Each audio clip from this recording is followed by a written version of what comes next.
Welcome to Cartoonist Kayfabe. My name is Jim Rugg. I'm Ed Piscor. Today, Ed, we're going to look at some adventure comics by Toth. Sounds good to me, man. But first, Red Room. My current comics project is going to be coming out beginning in May, which is not too far from Very now, soon. man. I gotta Soon. wrap these suckers up. This is the cover for the issue that people can pre-order at this very moment through the Fantagraphics website. Thousands and thousands of people have done so. Probably most from the Kayfabe audience. I want to thank everybody out there, man. The retailers are like, what about us? So started hooking up variants, man. And the, issue 1's going to come in 5 different flavors, man. Stores get 5 copies of Red Room, and they're going to be able to get their hands on the Ed Piscor variant. 12 copies will get them the Jim Rugg by way of Dan Clow's 8-Ball 1 variant. 20 copies is the cottage industry herself, man. Peach Momoko took a day out of her Demon Days X-Men schedule, man, to whip up a variant cover. that's a pretty one. It's super cool, man. It's such a cool vibe. And shop in Maryland, Third Eye Comics. I think he owns a few shops. Ordered 1,000 copies. So if you shops out there, if you order 1,000 copies, man, I'm drawing you a cover. Don't you even trip about it, man. And this is, something that anybody could get their hands on. Type in your Google machine, man, Third Eye Comics. There's probably a pre-order up there right now where you can place your bets. Very cool. You can find me on Patreon at patreon.com/Jim Rugg, where I post lots of original art, essays, behind the scenes, process stuff, and a lot of my out-of-print mini comics and zines are available for download if you're a member on Patreon.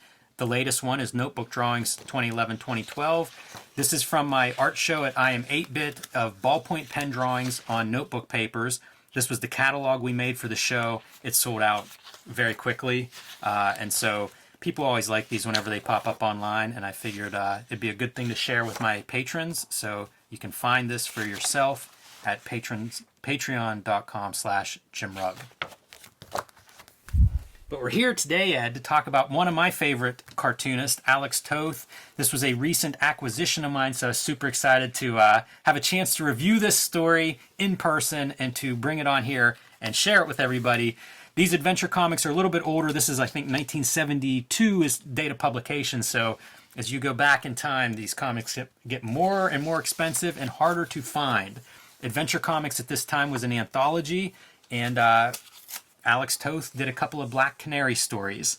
So these, I think, are beautiful. If you're watching from home, you can see he's lettering them himself. He's drawing it himself. This is what you want in an Toth. As much Toth hand on the page as possible, and this is for my money some of the best. Smart drawing, man. That's the first thing that comes to mind whenever I look at a Toth piece, and I'm looking at that splash right there. You see the sort of black and white panel background compositions, right? So got the gun, the black gun in that white panel pointed at Black Canary. Total blackness in that panel except for that tip. Yeah, That's sick. yeah, and the white geese behind her to make her pop a little bit. Ninja Comics, baby. Indeed. Judo, I believe, actually. So this is a cheesecake is what this is. Before we had Bad Girl Comics, that's the equivalent of what this is. So it's a pretty heroine. She's going to be interacting with others of her type throughout this story, but you get these fun money shots. Black Canary riding her motorcycle to go out. She's applying for a job as a judo instructor is what's going on in this story. And they test her out, and this guy does not do well. Timothy. He fails his test, but she is hired on the spot. And so she is there to train this team of women in self-defense. And you get to see Toth doing all of the great figure work that he's so good at. Straight out of Black Belt magazine tutorials, man. you know he had an issue and was just Yes. doing gesture drawing straight from that stuff, man.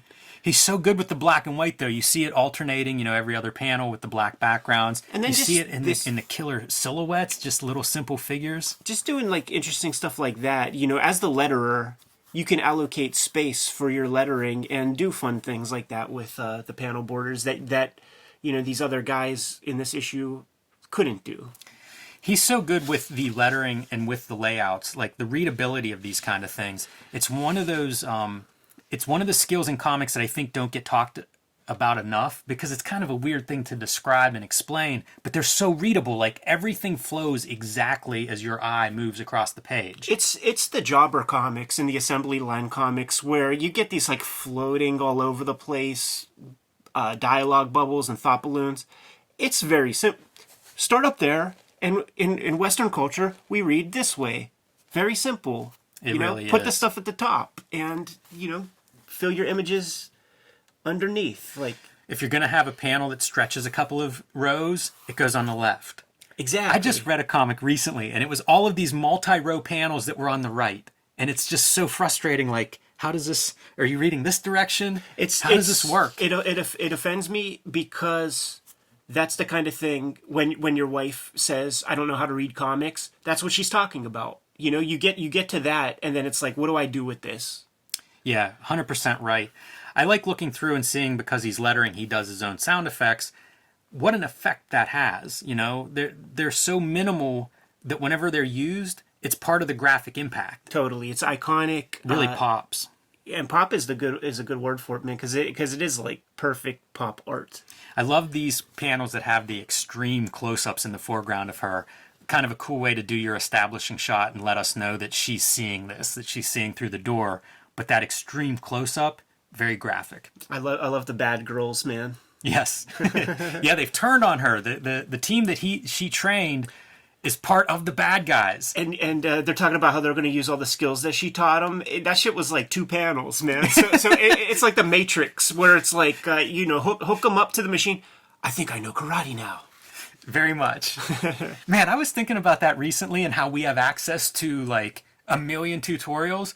We're kind of at that stage. We're not downloading it in 90 seconds, but you are able, like, what took me 20 years of like tracking down stuff like this, you can do this in a couple of weeks. Yeah, for sure. Of really intense study. Yeah, man. I know people who learn to walk the dog with their yo-yos and stuff. All right, so this is a 2-part story in issues 418 and 419. He does another Black Canary story again later, like towards the end of the 400s. I don't have that one, but you see these things reprinted. And by the way, DC Comics, please do a collection of these Alex Toth comics. Like, these are great comics. You see them in bits and pieces, usually in Alex Toth books. Put out a nice collection of these and do it on uncoated paper. They won't go out of their way to contribute something good to comics, man. How gorgeous is that for your splash page, your title page? It's so attractive. And the way these different images of all the characters with their bits of dialogue, it all functions within the story. So you're getting the backstory of what has happened and where we are in this moment. And of course, it starts with Black Canary in peril. The panel of the gun pointed right at her, the gun being in the foreground. Yeah, he is a thinking cartoonist, man. This is like, you don't just like attack the page without thinking this through ahead of time. I was looking through the IDW Alex Toth books, and we're going to have to put those under the camera at some point. But I found like correspondence. He's famous for writing critiques and feedback to people Yeah. and having these correspondence. There's one in there, it's a letter to Ken Stacy, the cartoonist, the Canadian cartoonist, where Toth is talking about his ideas on like page and panel design and has illustrations. We're going to have to just looking at pieces. Unfortunately, there's only, this page, the original is reprinted in that second or third volume of that series. Pretty cool, but I didn't drag it out for this because honestly, seeing them in color on newsprint, like, this is a good format for these. Yeah, for sure. His character designs, man, the physiognomy, like you would never mistake these ladies for being noble citizens of their town. Yeah, they look like the criminals that they are. Like the mug on her, it's such a mean mug. Yeah. She's ready to shoot Black Canary right now, but she thinks there may be some hostage value. And almost shades of Teenage Mutant Ninja Turtles 3 as the van is heading off to their rendezvous point. It's so simple though, the glasses on that bad guy character. It's just one big heavy line. I don't know if he's drawing with markers or pens at this point, but you can kind of see, he's written essays on that of using felt pens and things. It almost looks like this is a different weight pen, and then you can see the different line weight for the hair behind it. it feels like Pen, right? You know, the Totally. pinstripes in the suit, her stockings, like all the lines. It's all a lone kind of dead weight. Like Yeah, it is. But he's able to pull it off in a way that is interesting and captivating to look at. You know, it's not a dead piece of art. And then things like this, it's like he's either drawing those shapes and filling them in, but they look like brush strokes. Yeah, it's really good looking. It belies how simple it is. Once you stop and like look close, and you're like, oh yeah, that's a pen for her hair. It's all the same line weight. It's much simpler once you get close to it. But from a distance, it's so rich. Oh, totally. You know, like this kind of thing with silhouettes of the guns all pointed at them. And Green Arrow, I guess, is who maybe taught her judo, or at least they were operating together for a while. She has a crush. She's remembering back on some of the lessons that were learned there. Yeah, basically, give up when you're dead. Yes, exactly. Well said. Keep fighting until there's no more life in you. So what's going on is this team of now judo experts that Black Canary has trained, they're trying to bust their leader out of the police force. I really marveled at this, man. Just like using that felt pen, a lot of dots, man, to create the foliage, and then just straight lines to create the kind of plowed farmland. Yeah, anybody that's driven down the road recognizes both of those textures instantly. I like the little bit of like the sun's coming up, so you're starting to get that. Props to the colorist on that. Yeah, well done. Wonder what his influence on that is. There's I think it's Toth Fans. I might be wrong about the website, but it has notes on some of these stories from Toth, and he talks about like how the colorist did, or if there were notes included in the art that was sent to the colorist to try to get it the way he wants it. But nevertheless, man, they have this plan that they're going to bust out their leader. So that's what's been building this whole time. It's a pretty unusual panel for Toth. I'm surprised that guy's not black. He filled in black like a silhouette. Yeah, I think his idea might be that it speaks to the brightness of that moment rather than create that negative space. Like it's so bright that even the shadow is blue.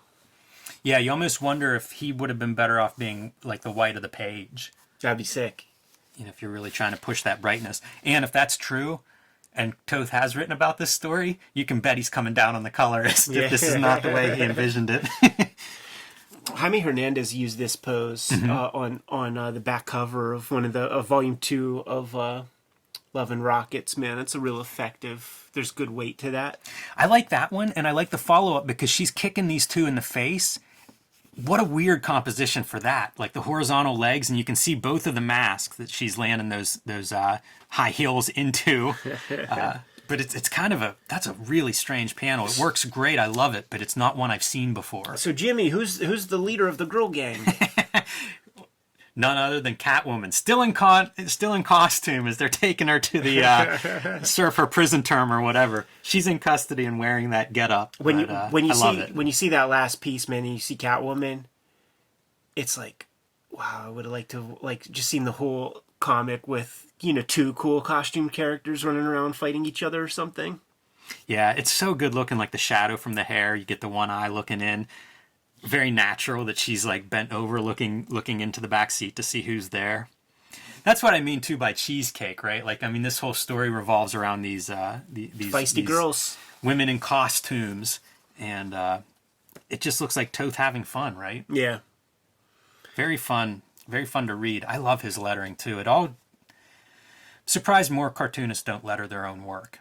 It adds so much to the composition. Yeah, and as an artist, like he this lettering, I mean, let's look at any other strip in here, and this ain't disparaging the other guys or anything, man, but it's much smaller. So he's identifying things that he sees as problems. Okay, the lettering is tiny. I'm going to make big, poppy, beautiful lettering. I'm going to give a lot of space around the word balloon, like, allow these words to breathe, not bring things so close to the line art of the lettering. Yeah, there's a reason that we all still remember this stuff. We seek it out. There are books continually reprinting it in one form or another. And again, DC, man, put this together, please. Look at that. If you can't sell a book with this kind of artwork in it, Comics is broken. It really is. So let's see that nice Toth collection, because DC is full of archives of his work. Like he has work going back to the 50s that stands out and is always distinct and has all these qualities that we're talking about. So let's see a nice edition of that. You could fit that in, make me happy, make the Cartoonist Kayfabe Nation happy. And we'll sell it, man. Like, yes, we will, happily. We'll pimp that thing. We'll do our part.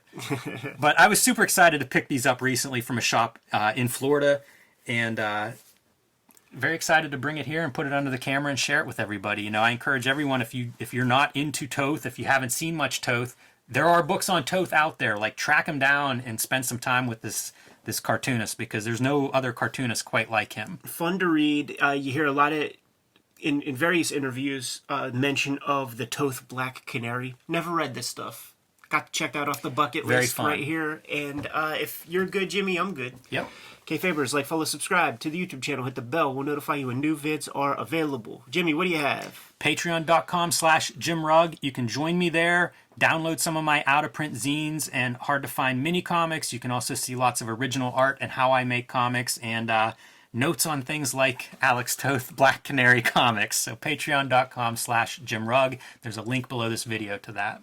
Patreon.com/EdPiscor is where I'm serializing the Red Room comics before they hit the streets in their print editions beginning in May. All the links to all these things are in my link tree in the description below, right next to my name. What else do we have? Subscribe to the Cartoonist Kayfabe e-newsletter. Links below this video to that. It'll allow you to keep up with everything we have coming up in 2021, a very busy year. It's the best way to make sure you don't miss anything. You can also find Cartoonist Kayfabe t-shirts and merchandise at the links below the video. Jimmy, give them one more set of marching orders. We're going to be on our way. Read more comics.